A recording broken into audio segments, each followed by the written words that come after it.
오늘 누가복음 8장의 배경은 예수님께서 씨 뿌리는 자의 비유로 말씀하시고 이제 제자들과 함께 배를 타고 호수 저편으로 건너가시면서 예수님은 잠이 드셨습니다.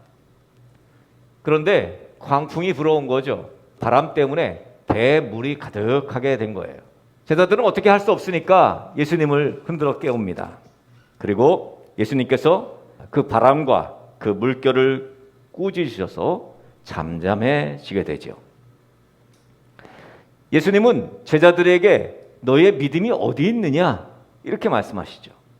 그리고 나서 갈릴리 맞은편에 있는 그 거라사라는 마을, 거라사 땅으로 가셔서 군대 귀신 들린 자에게 군대 귀신을 돼지떼에게로 쫓아내서 호숫가에 몰살되게 하시죠. 이 거라사 사람들이 이 군대 귀신이 돼지떼에 들어가서 몰살하게 되자 너무 두려웠던 거죠. 그래서 예수님을 떠나시기를 구하죠. 결국 예수님은 그 거라사 땅을 떠나서 돌아오시게 됩니다. 자, 그런데 그곳에 많은 무리들이 예수님을 기다리고 있습니다.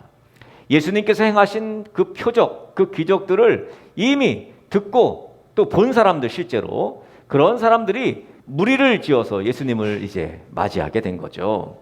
그 무리 중에 회당장 야이로라는 사람이 있었습니다. 이 회당장 야이로, 이 사람은 예수님 발 아래 엎드려서 예수님, 우리 딸아이가, 제 외동딸 딸아이가 지금 죽어가고 있는데 부디 저희 집에 오셔서 저희 딸아이 좀 살려주십시오. 그렇게 예수님 발 아래 엎드려서 예수님께 구합니다. 회당장이라고 하면 회당장, 회당에서 장이죠.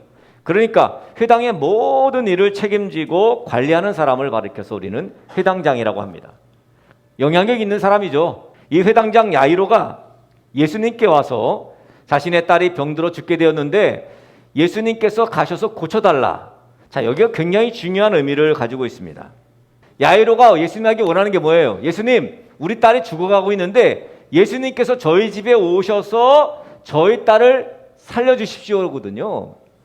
그러니까 예수님이 죽어가는 자기 딸에게 손을 얹어주시면 낫게 될 거라는 그 믿음, 이게 귀하다는 거예요. 지금 예수님을 집으로 모셔가는 이유가 뭐예요? 그 믿음 때문이에요. 예수님이면 우리 딸을 살릴 수 있어. 우리 딸이 이제 그 치유될 수 있어 라는 거죠. 자기 문제가 예수님을 통해서 해결될 수 있다고 믿는 믿음은요, 정말 큰 믿음이에요. 내 문제가 예수님으로 인해서 해결될 수 있다는 것을 믿는 믿음은 정말 귀한 믿음이라고요. 부디 여러분의 모든 문제들이 예수님을 통해서 해결될 것이라는 큰 믿음을 갖게 되기를 간절히 축복합니다. 대부분의 사람들은 큰 문제를 가지고 있는데도 불구하고 예수님에게 나오지 않습니다. 회당장 야이로, 이 사람 영향력 있는 사람이니까 뭐 많은 의사들 뭐 동원했겠죠. 그렇게만 끝나지 않았어요. 예수님에게 나왔어요. 그래서 예수님께서는 회당장 야이로의 요청대로 그 믿음을 보시고 그와 함께 이제 그의 집으로 지금 가시는 길이에요. 지금 가시는 길이에요. 그 예수님께서 회당장 야이로의 집으로 가는 중에 나타난 일을 오늘 기록한 겁니다. 누가복음 8장 42절에 이렇게 말합니다. 이는 자기에게 12살 된 외딸이 있어 죽어감이라. 예수께서 가실 때에 무리가 밀려들더라 그랬어요. 회당장 야이로가 이제 예수님과 함께 자기 집으로 자기 딸을 고치러 가고 있는데 사람들이 막 밀려드는 거예요. 왜 이렇게 사람들이 밀려드는 겁니까? 이 사람들도 저마다 이 회당장 야이로처럼 자신의 문제를 해결하려고 몰려들기도 하고, 또 대부분은 호기심과 그리고 소문 듣고 너무 궁금해서 예수님께 몰려들죠. 이게 예수님 믿지 않는 사람들의 심리가 그런 거예요. 그 궁금한 거예요, 궁금한 거. 응? 그동안 얼마나 예수님께서 행하신 표적들에 대해서 뭐 이러쿵저러쿵 많은 이야기가 있었겠습니까? 그러니까 지금 예수님께 사람들이 무리가 다 몰려드는 이 상황은 어쩌면 당연한 상황이에요. 사실 믿음이 없어서 예수님께 못 나오는 거예요. 어려운 문제 또는 내가 해결할 수 없는 문제가 있는데 예수님께 나왔다? 이 사람의 믿음은 정말 큰 믿음입니다. 오늘 회당장 야이로는 오늘 진짜 믿음 있는 사람으로 우리는 봐야 합니다. 나의 이 문제, 우리 가정의 이 문제를 해결할 수 있는 분이 예수님이라고 믿고 나오는 그 믿음. 그런데 솔직히 여러분보다 더 심각한 문제가 많은 사람들 여러분 주위에 있잖아요. 그럼에도 불구하고 예수님께 나오지 않는 사람들이 얼마나 많이 있습니까? 믿음이 없어서거든요, 그게. 속능챔 치고 한번 가볼까? 그렇게 해서 모여든 무리들, 예수님께 온 그 무리들, 서로 자신의 문제를 해결하기 위해서 예수님께 몰려드는 그 무리들. 자, 이런 많은 무리들 중에 12년 동안 혈루병을 앓고 있던 여인이 있었던 거예요. 예수님께서 이제 이 야이로, 회당장 야이로와 함께 이렇게 쭉 회당장 야이로의 집으로 가고 있는데 예수님께서 갑자기 멈추시는 거예요. 멈추더니 뭐라 그래요? 누가 나를 만졌다는 거예요. 그러자 예수님의 제자들이 뭐라 그래요? 아, 예수님, 지금 사람들이 밀치고 난리 났는데, 예수님, 당연히 만지죠. 그렇죠? 그 수많은 사람들이 그냥 어떻게든, 저 예수래. 저 사람이 그 오병이어의 기적을 일으킨 사람 아니야? 저 사람, 저 사람, 그 가나의 호린잔치에 나 있었는데 그때, 그냥 포도주가 다 떨어졌는데 저 물로 포도주 만든 이 아니야? 저 사람이. 그렇게 많은 사람들이 예수님에 대해서 막 말하면서 뭐 치기도 하고 하이파이브도 하고 또 만지기도 하고 그랬다는 거예요. 제자들은 그런 거죠. 예수님, 누가 만졌냐고요? 다 만졌어요. 뭐 굳이 그거 갖고 그러시냐고 지금. 그럴 때 예수님께서 뭐라 그래요? 아니다. 내 능력이 나갔다는 거예요. 여러분, 이 혈루증 앓는 이 여인은 회당장 야이로와 굉장히 완전히 비교되는 인물입니다. 떳떳하게 예수님 앞에 나가서 우리 딸, 외동딸이 지금 다 죽게 됐는데 우리 집에 오셔서 우리 딸 좀 고쳐주세요 라고 말했던 회당장 야이로와는 다르게 몰래 무리 중에 섞여가지고 그렇게 예수님께 와서 예수님을 만진 거예요. 둘 다 공통점은 믿음이 있어요. 회당장 야이로는 예수님께서 우리 집에 오셔서 우리 딸에게 손을 얹으면 낫겠습니다라는 믿음과, 이 혈루증 앓는 여인은 뭐예요? 예수님의 옷깃이라도 만지면 내 병이 나을 것이라는 믿음과 같은 믿음인데, 한 명은 떳떳하게 와가지고 한 명은 도둑고양이처럼 몰래 와가지고, 그게 다른 거죠. 마가복음 5장에 보면 이 여인에 대해서 자세히 말합니다. 이 여인은 12년간 자신의 그 혈루병, 그 병을 고치려고 많은 의원을 찾아다녔대요. 그런데 이 혈루병 앓는 여인을 의원들이 이용해 먹는 거예요. 그래서 괴로움만 더해갔다는 거예요. 재산도 모두 탕진합니다. 게다가 낳기는커녕 더 악화되었다, 더 심해졌다고 그렇게 말하고 있습니다. 그러니까 더 이상 병을 고칠 길이 없어진 거예요. 여러분, 이럴 때 어때요? 삶의 의욕이 사라지죠. 이 여인에게 자녀가 있었는지 남편이 있었는지 기록되지는 않습니다만 그 가정 어떻게 됐을까요? 풍비박산이 났을 것입니다. 하열이 그치지 않는 병이에요. 혈루병이란 뭐예요? 혈루. 흐른다는 거예요. 루. 혈. 피가 흐른다는 거예요. 그치지 않는 병이에요. 혈루병. 우리가 잘 알듯이 유대 율법은요, 여인이 생리하는 것도 불결하게 여겼습니다. 그런데 12년 동안, 여러분, 유대 땅에서 12라고 말하는 것은 완전수입니다. 12제자. 그죠? 12지파. 그러니까 12년 동안 알았다는 얘기는 이거는 정말 바닥을 쳤다는 거예요. 우리가 살펴본 엘리사의 죽은 생도의 아내, 그 사르밧 과부, 그 수넴 여인, 정말 바닥을 친 여인들 아닙니까? 그 여인 똑같이 이 혈루증 앓는 여인 역시 인생의 바닥을 치고 있는 여인입니다. 근데 이 여인이 예수님에 대한 소문을 들은 거예요.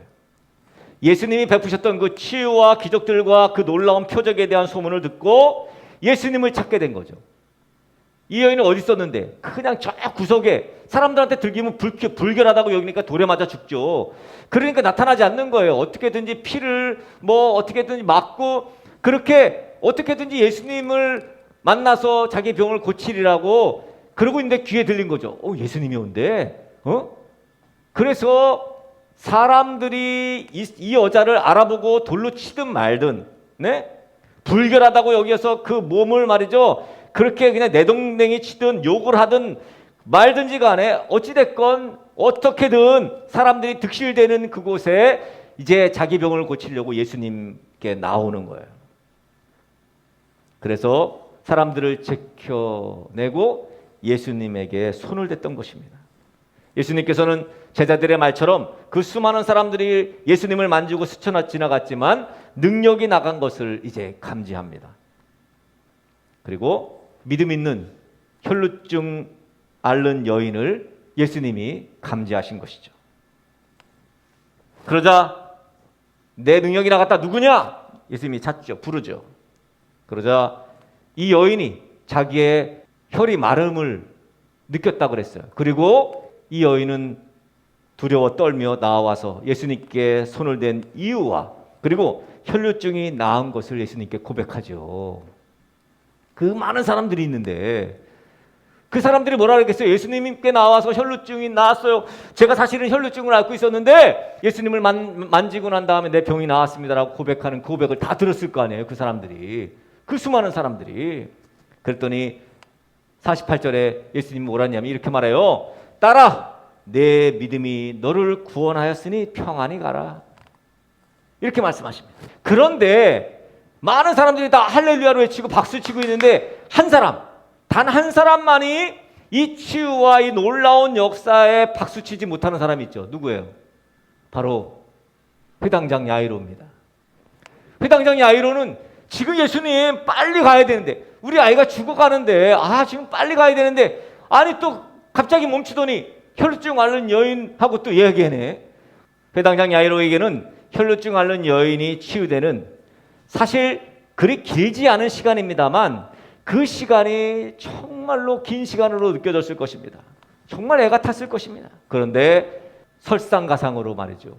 야이로의 집에서 종이 와서 소식을 전합니다. 뭐라고요? 오늘 말씀입니다. 딸아이가 죽었다는 거예요.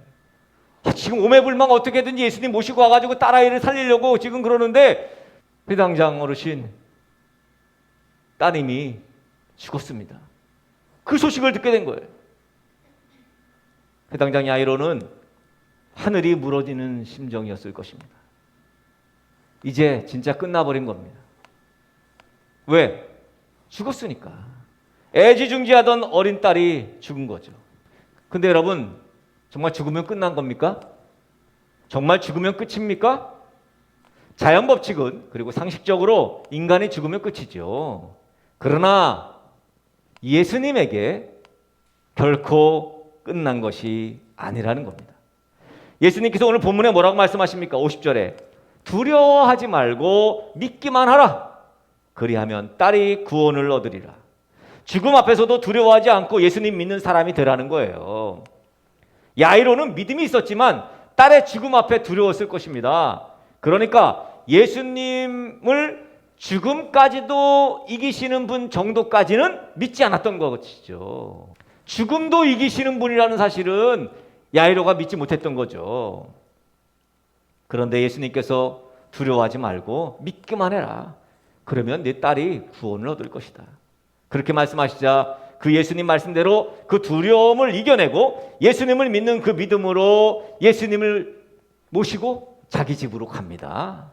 이젠 회당장 야이로의 믿음이 진보한 거예요. 죽은 외동딸을 예수님께서 살리실 것으로 믿음이 자라난 것입니다. 그리고 이제 베드로와 요한과 야고보를 데리고 그리고 부모와 함께 죽은 딸이 있는 그 방으로 들어갑니다. 자, 그런데 그 집에 사람들이 막 소리내어 울고 통곡하고 있습니다. 얼마나 가슴 아픈 일입니까? 그 12살 난 아이가 죽은 거예요, 여러분.